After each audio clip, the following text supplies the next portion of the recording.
ಕೂಡ ಇದ್ದಾರೆ. ಈಗ ನೀವು ಪ್ರಬಲ ಆಕಾಂಕ್ಷಿ ಸರ್. ನೋಡಿ, ಸಹಜವಾಗಿ ನಮ್ಮ ನಾಯಕರು ರಾಹುಲ್ ಗಾಂಧೀಜಿಯವರು ಬರೋದು ಲೇಟ್ ಆಗಿದ್ದರಿಂದ ಸ್ವಲ್ಪ ಲೇಟ್ ಆಗಿದೆ. ಬಹುಶಃ ಅವ್ರು ಬಂದ ಮೇಲೆ ಚರ್ಚೆ ಆಗಿದೆ. ಮುಖ್ಯಮಂತ್ರಿಗಳು, ಮಾಜಿ ಮುಖ್ಯಮಂತ್ರಿಗಳು, ನಮ್ಮ ಎಲ್ಲ ವರಿಷ್ಠರು ಹೋಗಿ ಭೇಟಿ, ನಮ್ಮ ರಾಜ್ಯಾಧ್ಯಕ್ಷರೆಲ್ಲ ಹೋಗಿ ಬಂದಿದ್ದಾರೆ.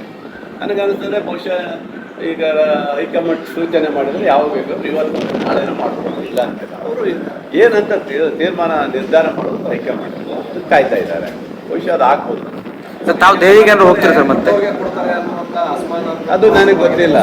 ನೋಡಿ, ಅದು ನಾವು ತೀರ್ಮಾನ ಮಾಡಕ್ಕೆ ಬರಲ್ಲ.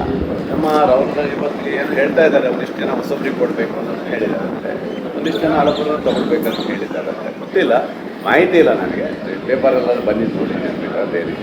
ನೋಡಿ, ಆ ಥರ ಸೂತ್ರ ಏನು ನಮಗೇನು ಬಂದಂಗಿಲ್ಲ. ಆ ಥರ ಏನು ಬಂದಿಲ್ಲ. 2-3 ಬಾರಿ ಗೆದ್ದವರು, 4-5 ಬಾರಿ ಗೆದ್ದವರು ಯಾರಿಗೂ ಕೂಡ ಬೇಕಲ್ಲ, ಯಾರಿಗಂತ ಅವ್ರು ನಿರ್ಧಾರ ಮಾಡ್ತಾರೆ. 2 ಬಾರಿ ಗೆದ್ದಂಥವ್ರು, 3 ಬಾರಿ ಗೆದ್ದಂಥವ್ರು, 4ನೇ ಬಾರಿ ಗೆದ್ದಂಥವರಿಗೆ ನಿರ್ಣಯ ಮಾಡುವಂಥದ್ದು ಅಲ್ಲಿ ಮಾಡ್ತಾರೆ.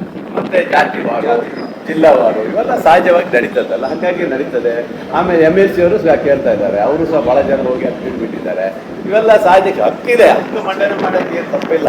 ಯಾರು ಬೇಕಾದ್ರೂ ಹೋಗ್ಬೋದು, ಕೇಳೋಕ್ಕೆ ಅವಕಾಶ ಇದೆ ಅವರಿಗೆ. ಯಾಕಂದರೆ ಹಿಂದೆ ಬೋಸರಾಜ್ ಅವರಿಗೆ ಕೊಟ್ಟಿದ್ರು, ಅದರಿಂದ ಕೇಳ್ಬೋದು ಅಂತ ನನಗೆ ಅನಿಸ್ತದೆ. ಈ ಬಾರಿ ನಿರೀಕ್ಷೆ ಇಟ್ಕೊಂಡಿದ್ದೀರಿ ಸರ್?